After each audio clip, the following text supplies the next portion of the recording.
Please raise your hand if you think global climate change is real and the planet is actually getting warmer. Yeah, but we'll get to that. We'll get to the nuance. Please raise your hand if you think the primary, let me underscore, primary cause of global climate change is man-made activity.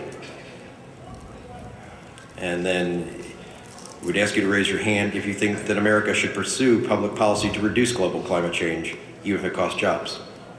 First one, the climate from the beginning of time has gone through thermal cycles, heating and cooling. It happens. There certainly is a question of what impact man is having on that. And I think as a Republican Party, we need to reframe this argument. Dave, I suspect you actually have a house. Is that true? That is correct, sir. You have by building that house, you create an environmental impact. That doesn't mean you don't build the house.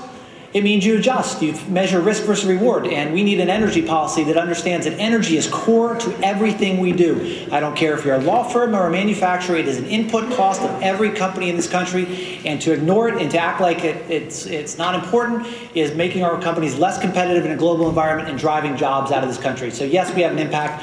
Absolutely, we should make sure that we harvest the energy we have here. Okay. I'll tell you what, we'll make this easy in the follow-ups. We'll just come down through and let them all clarify whichever point they want to clarify. So, well, Steve, if you're a decentralist, 30 seconds. Yeah. Steve, if you're a decentralist, why are you in favor of a national policy on energy? A decentralist. At no point did I say I had any national policy. Okay, let's stop the exchange between the two. Go ahead, Mark. Well, no, we don't need a national policy on energy. We don't need a Department of Energy. The Constitution does not authorize the federal government to be involved in setting energy policy for the entire country. Because it does, that's how we get into these problems right now with the EPA promulgating a rule to install cap and trade among all 50 states. That's going to bankrupt businesses and put Americans out of work.